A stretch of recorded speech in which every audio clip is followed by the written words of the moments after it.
Do you like the feeling of your own desire? That's a good sign. If your desire feels good to you, it means you're not killing it with doubt. If you want something and you don't believe it, that doesn't feel so good, does it? And yet you cannot just demand that you believe something that you don't believe. You just can't all of a sudden believe something that you don't believe, because you've been practicing something other than believing it. And that does not just turn around on a dime, does it? Law of attraction is a really good friend to you because of its consistency. However, law of attraction will hold you where you are.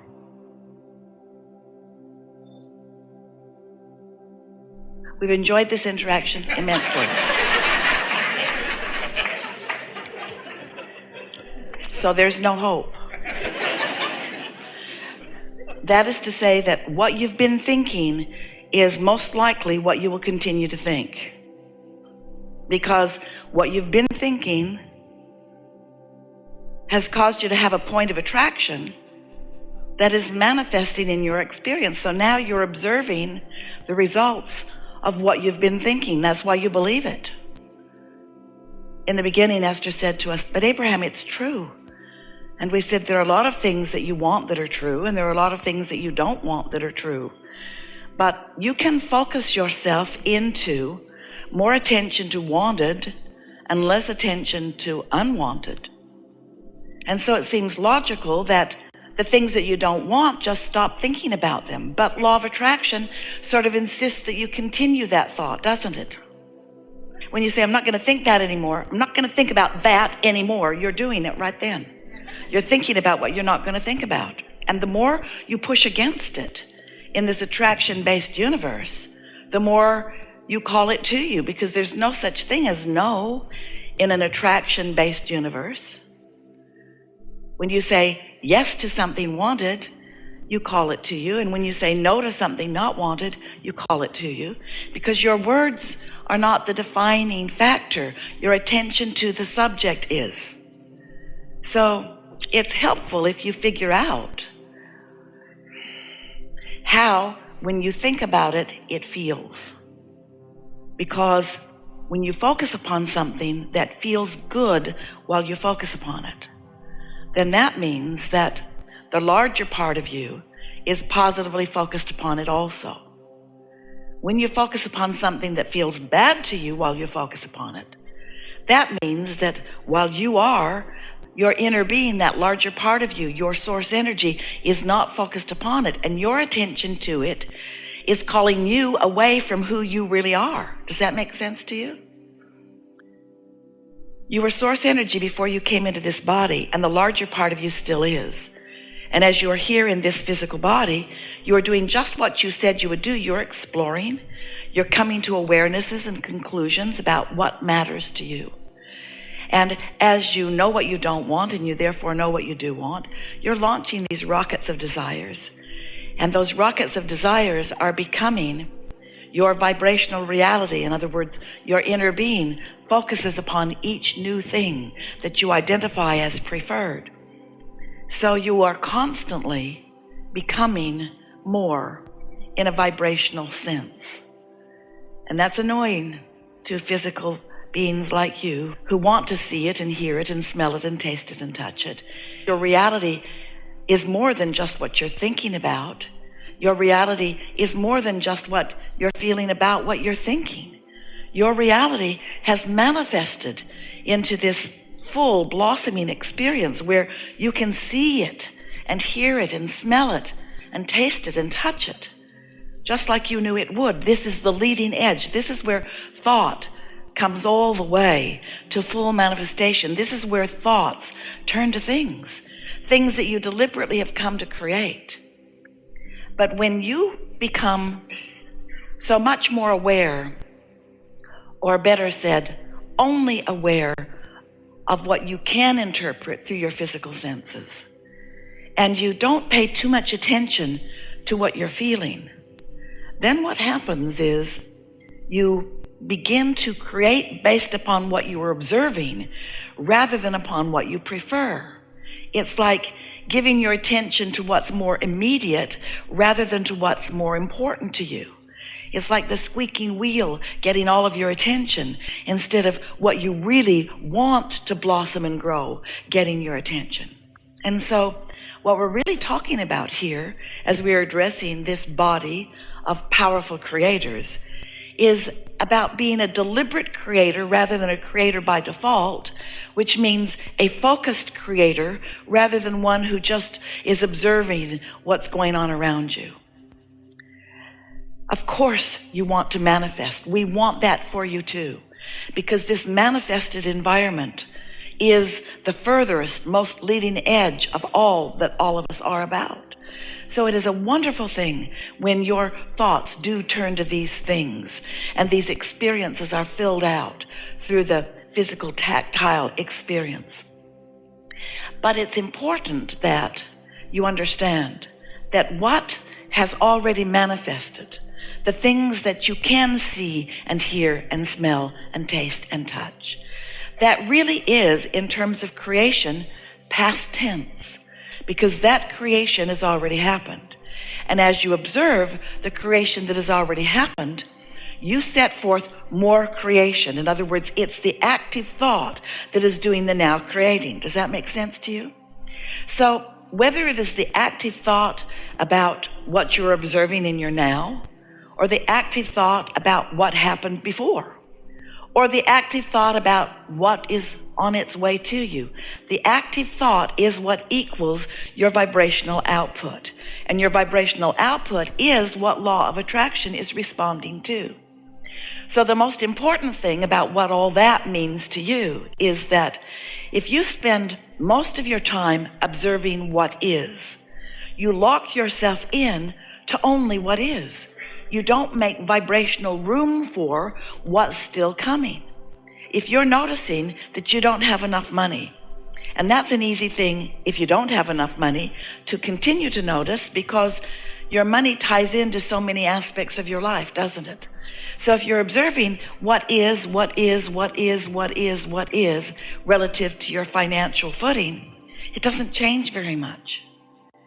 When you observe what is, then you just keep recreating what is. So if you feel like there isn't enough of something, and that's what you give the majority of your attention to, then not enough is what continues to be your experience. So you want to say, well, that sort of makes sense when I hear it, but what would I do about it? How do I not notice what is? And we say, it's all right to notice what is, but if you're noticing what is and it doesn't feel good to you, then that means your attention to what is focused upon lack. And it is preventing the new and improved from coming. It's preventing the money that you're asking for from coming. If you are in the middle of a relationship and it's not pleasing you in this way, and this way, and this way, it can't get better, because what is so active in your vibration that you won't let yourself perceive anything other than that. So you've got to find some way of letting loose a bit, a lot, letting loose from your observation and verbalization and, in many cases, justification and rationalization and defense of what is, and focus more upon what you want. Have you ever had the experience, we know you have, but we want you to focus on it briefly here. Have you ever had the experience of visiting with someone, a friend, a former friend, a friend? You're not sure. And you have a disagreement about something. And you're really sure about your position, and your friend is really sure about their position. And so as you debate this issue, as you talk about it, the more you explain what you mean, the more your friend digs in and explains what he or she means. And then the more you dig in and explain what you mean. And there's really no movement. You don't convince your friend, and your friend doesn't convince you, because you're already pretty locked into your belief before you even begin the conversation. You know what we're talking about? Well, in the same way you do that with other people, you're doing that just with you. When you have a desire that you don't believe, your belief argues with your desire. And if that desire is less active than that belief, the belief wins. So you just keep proving to yourself that you can't do that, or that it's too hard, or that you're not in the right place, or that you weren't born under the right star, or. When all along it's just your own argument with yourself. And so whether it's a desire or a belief, they're just thoughts, yes? So when your desire thoughts are new, your belief thoughts about it often are more dominant. So you have to find a way to focus your desire thoughts into stronger placement in your vibrational output. This makes sense, doesn't it? So over time, have you been listening to us for a while? Over time, we've written a lot of books and offered a lot of processes to help you to focus your thought, your self-conversation, more and more in the direction of what you want. Because it's just about the amount of airtime or broadcast time that you give to something. You can't talk about the positive aspects of something and the negative aspects at the same time. And because of law of attraction, you can't really flip-flop too fast about it. When you talk about what you want and you talk about the positive aspects of that, maybe your beliefs will rise up to try to challenge you. But in time, if you give more of your broadcasting time to the positive aspects of something, in time, that will become your dominant point of attraction. It just is. It's interesting, haven't you noticed, that you'll get off on a toot, a sort of negative conversation with yourself about something, and it grows, doesn't it? And pretty soon, you have an impulse to call someone else and talk to them about it. And you know who to call, don't you? You know who to call. You could call someone who won't go there with you, but they're not even on your radar right now. You're going to call the person who will agree with your grudge. And before you know it, you've got something really strong going, a lot of momentum. That's what law of attraction does with thoughts. Law of attraction brings momentum to a thought, and the more momentum that comes, then the more other things that follow. Once you begin thinking about something and momentum ensues, and it doesn't take very long, only about 68 seconds to really get something going, then what happens is you begin getting stronger impulses than just words. You get impulses to go places or to do things. And it works whether you're talking about wanted or unwanted. In other words, it doesn't matter which direction you're focused. Law of attraction is an equal opportunity provider. Law of attraction will bring you more of whatever you're giving your attention to. You get what you think about whether you want it or not. So when we say you get what you think about whether you want it or not, and then we say, and if you're thinking thoughts that are negative, it's not likely that law of attraction will let you give them up, then you might be feeling a little discouraged about now. But we want you not to be discouraged, because there are many ways, one in particular that we want to talk about right now, that will help you to dilute your negative attraction and increase your positive attraction. And that is by quieting your mind and therefore stopping the momentum.